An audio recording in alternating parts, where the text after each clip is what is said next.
All right, there's some things that have been bothering me lately, and there's actually a lot of things, but I want to talk about a couple of things that really get on my nerves. These so-called wrestlers that are retired, or they have a good, they're just veterans basically, and they think that they know it all. And I'm not saying I know it all, because I definitely don't. From a fan's perspective, this is what we're going to give you. We're not disrespecting any wrestlers for any reason. No. But this whole we're trying to draw casual viewers thing in makes me sick. Yep. I mean, the problem is the business today has changed. It's evolved. If you were wrestling in the 1980s and your philosophy of the 1980s was working, it ain't going to work now. No, not at all. Not at all. And let's Unless you're Ric Flair. Yeah. You're still going. Because he's still going. But let's go on. Okay. What the difference is that I see, all right, is when we were 10, all right, I believed that The Undertaker was dead. Yep. Okay, and I believed that the man was from Death Valley. Yep. I was afraid of Papa Shango. Yep. Mankind's squeal kind of freaked me out. Yep. And hey, I mean, when Undertaker disappeared from TV, you remember the little sightings like they have at Burger King and McDonald's? Yeah. I saw I was looking for him. Yep. I was looking for him out my window, saying, man, maybe I can just talk to him, try to tell him where he's at. Yeah. Same thing. Exactly. Now, a 10-year-old is saying, gimmick. Why is this guy not getting pushed? I don't like his gimmick. Babyface, heel, they're using wrestling terms that I didn't know about till I was like 19. The wrestling fan has evolved. Yes. And there's been so many people that say, well, the internet is just a certain It's a small percentage of the fan base.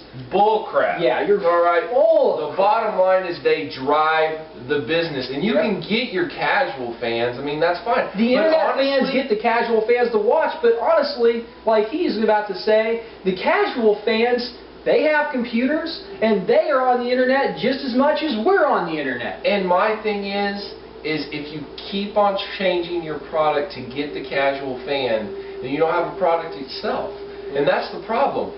Work to get the smart mark. Yep. If you can fool a smart mark, you fool everybody. You fool everybody. And we're not hard to fool. No. When Matt Hardy made his return, I believe it was 2005, to Raw, and yelled ROH on the mic and was, I was thinking, wow, like, crap. He really hopped the rail. I mean, oh my God. And let me say something here.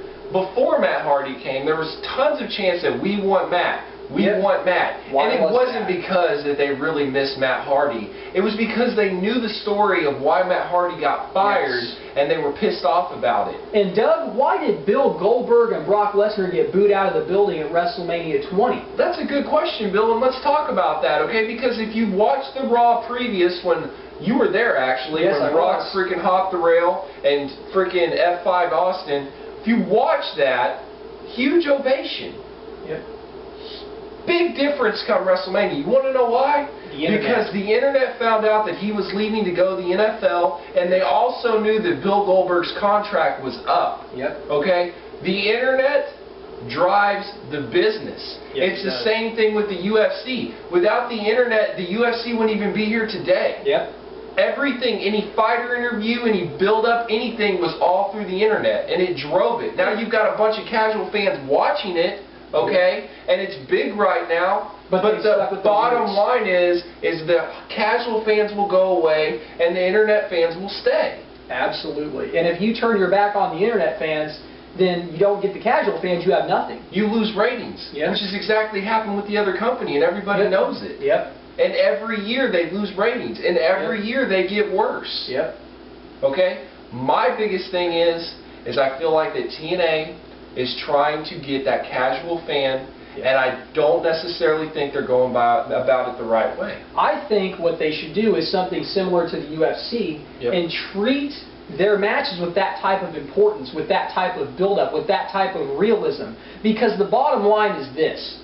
If you put something out there that insults someone's intelligence, such as Stone Cold Shark Boy, okay? I'm not trying to diss Shark Boy, but I think his character is too over the top. If you have over the top gimmicks, over the top matches, such as the Fish Market Street Fight, people are going to get pissed off, and it's not going to get good attention for your company. But if you have Kurt Angle and Samoa Joe, talking about doing somewhat of a MMA style fight at Lockdown, having that kind of that stiff Japan style match, then that's going to get attention. Absolutely. That's going to get attention for your company. And I feel like TNA is doing the right thing by having serious storylines such as Booker T and Robert Roode, such as Kurt Angle and Samoa Joe, such as James Storm and Rhino before that. And I mean, my thing is too, I think that, you know, the feuds have gone on a little too long though. If you look at Robert Roode and Booker T, it was a great feud, okay? But now it's gone so long that it's losing momentum, and now they're throwing in women. And now it's losing real steam, because my thing is why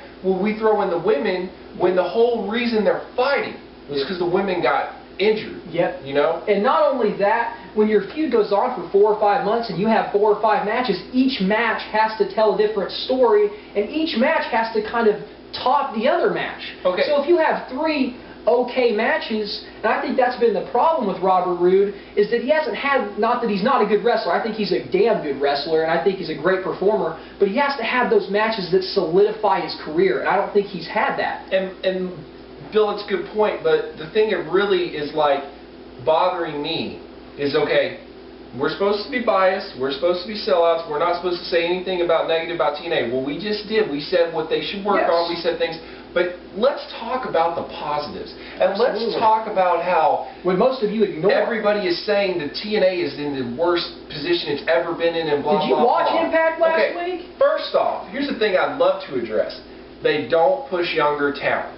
Okay, oh my Lord. What is the best way to push younger talent? You put him in there with a veteran, all right? So we have Petey Williams with Scott Steiner, okay? Samoa Joe with Kevin Nash. Samoa Joe with Kevin Nash. And AJ Styles with Kurt Angle. And before that, he was with Christian Cage. He was with Christian Cage. You've got Robert Roode with Booker T. My thing is, they keep on feeding the machine. And the WWE keeps on going backwards. And when those guys are injured. Who's in their main event? Exactly. And when those guys are injured, or when they're done and retired, TNA has got a future, a foundation laid out. And they're going to be fine. They're going to be fine with Kaz and James Storm and Robert Roode and Jay Lethal and AJ Styles and Samoa Joe. They have a huge future. And guess what? Kurt Angle can't wait to put him over. He loves to put over guys. Same with Booker T. Same with Christian Cage. Same with Sting. They're not selfish people. And the company as a whole is just trying to give you everything it has to make it better. It's baby steps. The booking is great one week, and where are they going with this week? But it's all experimental because they're a growing company. And not only that, they're trying to reach out to a huge audience.